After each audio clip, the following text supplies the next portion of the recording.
10th class के छठे अध्याय त्रिभुज की हमारी तीसरी प्रश्नावली है। इस वीडियो में हम प्रश्न संख्या 4 और 5 को हल करेंगे। प्रश्न संख्या 5 में हमसे कह रहा है, यदि दो समरूप त्रिभुजों के क्षेत्रफल बराबर हो तो सिद्ध कीजिए कि वे सर्वांगसम होते हैं। तो सर्वांगसमता के बारे में हम विस्तृत अध्ययन कर चुके थे। इस अध्याय की पहली वीडियो में हमने सर्वांगसमता और समरूपता में क्या डिफरेंस होता है ये पूरा समझ लिया था। तो सर्वांगसमता में यानी कि हमने दोनों त्रिभुजों को ऐसा शो करना है कि इनके सारे अंग बराबर हो। तो सबसे पहले हम बात करते हैं जो इसने हमें दिया हुआ है। एक ट्रायंगल एबीसी है माना और एक ट्रायंगल डीईएफ है। आकृति हमने स्वयं बनाई, दो त्रिभुज कोई से भी सपोज कर सकते हैं। उसी के हिसाब से फिर हम अपने क्वेश्चन को चेंज करेंगे। इसने केवल हमें दिया है दो समरूप त्रिभुज हैं, तो एबीसी और डीईएफ हमने माना है, तो एबीसी और डीईएफ हमारे समरूप हैं। अगर दोनों त्रिभुज हमारे समरूप हैं तब हमने लाना है कि इनके ये त्रिभुज हमारे सर्वांगसम होंगे। कब? जबकि इनके क्षेत्रफल बराबर हो। ये हमने सिद्ध करके लाना है।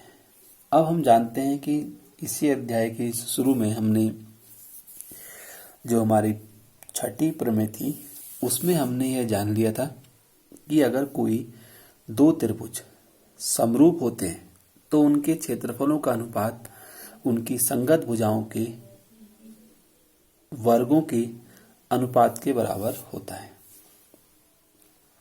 ये हमने सिद्ध करना है और ये हमने स्टेटमेंट लिख दिया है। ये है हमारी प्रमेय नंबर 6। कुल इस प्रश्नावली की हमारी दो प्रमेय थी, छठी और सातवीं, जिसको हमने इस प्रश्नावली के शुरुआत में ही प्रूफ कर दिया था। अब यहां पर हम सबसे पहले बात करते हैं कि हमने इसमें लाना क्या है। ए बी सी और डी एफ का एरिया निकाला। कोई सी भी भुजा हम ले सकते हैं। जैसे बी सी ले रहे हैं तो इसके साथ ई एफ लेंगे, ए बी ले रहे हैं तो डी लेंगे, ए सी ले रहे हैं तो डी एफ भुजा को लेंगे हम।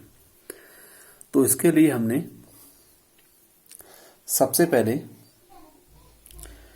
बीसी के साथ ई एफ को लिया। स्टेटमेंट हमें पता है कि समरूप त्रिभुजों के क्षेत्रफलों का अनुपात उनकी संगत भुजाओं के वर्गों के अनुपात के बराबर होता है। तो इस हिसाब से ये कंडीशन हमारी आ गई। चूंकि हमें दिया है एरिया बराबर है, अगर एरिया इनके बराबर है यानी कि एरिया ऑफ एबीसी इक्वल है एरिया ऑफ डीएफ, तो एबीसी की जगह हमने डीएफ या डीएफ की जगह एबीसी लगा सकते हैं। अब ये दोनों सेम हो गए तो ये दोनों सेम क्वांटिटीज होने के कारण कैंसिल हो गए और बचा हमारा BC square upon E F square. Cross multiply करेंगे तो BC square equal E F square हो जाएगा और बीसी इक्वल ई एफ हमारा ही प्रूफ हो जाएगा। मतलब हमें ये पता चल गया कि जो साइड बीसी है वो ई एफ के बराबर है। अब हमने लेना है ट्रायंगल एबीसी और डीईएफ में। हमें पता है एबीसी चूंकि त्रिभुज हमारे समरूप है, इसका मतलब एंगल ए डी के बराबर होगा, बी ई के बराबर होगा और सी एफ के बराबर होगा। तो एबीसी बराबर डीएफ चूंकि त्रिभुज समरूप है, बीसी बराबर ईएफ। ये हमने अभी सिद्ध किया है ऊपर।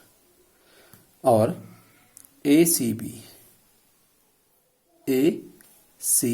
बी बराबर डी एफ ई। त्रिभुज समरूप है तो सभी संगत कोण इनके आपस में बराबर होंगे। तो बी ई के बराबर होगा, सी एफ के बराबर होगा। ये समरूपता की कंडीशन से आ गया। बी सी बराबर ई एफ, ये हमने अभी सिद्ध कर दिया है। अतः सर्वांगसमता की ऐसे नियम से एंगल साइड एंगल जो हमारी रूल्स है इसका, उससे दोनों त्रिभुज समरूप सिद्ध हो जाएंगे। उसके बाद हम बात करते हैं क्वेश्चन नंबर 5 की। इसमें भी हमें आकृति नहीं दी हुई है। हमसे कह रहा है त्रिभुज एबीसी की भुजाओं एबीसी। तो पहले हमने आकृति बनाई इसकी एबीसी की भुजाओं ए बी, बी सी और सी ए के मध्य बिंदु क्रमशः जैसे ए बी बी सी और सी ए इनके हमने मध्य बिंदुओं को लिया है। मध्य बिंदु हमने इस प्रकार से लिए हैं कि डी ई और एफ है।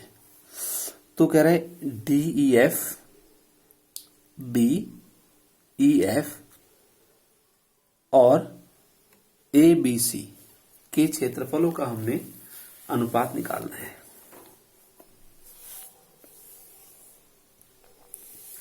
इस बात को हमने ध्यान रखना है। अब रेशियो निकालना है हमने किस किस का, ए बी सी के साथ डी ई एफ के साथ ए बी सी का। तो हमें पता है ए बी बी सी और सी ए के मध्य बिंदु डी ई एफ है। तो अगर डी ई एफ इनके मध्य बिंदु होंगे, ये गिवन कंडीशन में आ जाएगा, और डी ई एफ के साथ हमने ए बी सी का रेशियो निकालना है। अब यहां पर हमें एक बात ये पता होनी चाहिए, पहले भी हम 9th में प्रमेय को प्रूफ कर चुके हैं। कह रहा है किसी त्रिभुज की भुजाओं के मध्य बिंदु से प्राप्त होने वाली रेखा तीसरी के समांतर एवं उसकी आधी होती है। जैसे हमें पता है डीई पैरेलल है ए बी के, डीई पैरेलल है ए बी के, ई एफ पैरेलल है बी सी के, और एफ डी पैरेलल है ए सी के। यानी कि अगर हम किसी भी त्रिभुज की दो भुजाओं के मध्य बिंदुओं को मिला दें तो जो हमें रेखा प्राप्त होगी वो तीसरे के समांतर होती है, और वह रेखा तीसरी की आधी भी होती है। यानी कि अगर हम मान लो एफ डी पैरेलल ए सी के, चूंकि एफ ए बी का मध्य बिंदु और डी बी सी का मध्य, तो एफ डी मध्य बिंदु को मिला दिया हमने। इसके मध्य बिंदु को मिलाने पर जो रेखा प्राप्त हो रही है वो तीसरी वाली भुजा के समांतर होगी, और ये जो रेखा है ये इसकी आधी भी होगी। इसी प्रकार से ये इसकी आधी होगी और ये वाली जो साइड है इसकी आधी होगी, जो कि सब मध्य बिंदु है। तो इस प्रकार से हमारा रेशियो मिल जाएगा हमें D upon A B, E F upon B C और F D upon A C. यानी कि जो इनका रेशियो होगा वो 1/2 का रेशियो होगा। अब हमने ए बी सी और एफ बी डी में लिया, ए बी सी और एफ बी डी। हमें पता है जो एंगल बी है वो उभयनिष्ठ कोण है, ए बी सी बराबर एफ बी डी, और ए सी बी बराबर है एफ डी बी। ए सी बी का मान एफ डी बी के बराबर। अब ये बराबर कैसे है, संगत कोण है। जैसे चूंकि ये और ये समांतर है, इसका मतलब एंगल सी और डी हमारे संगत कोण है।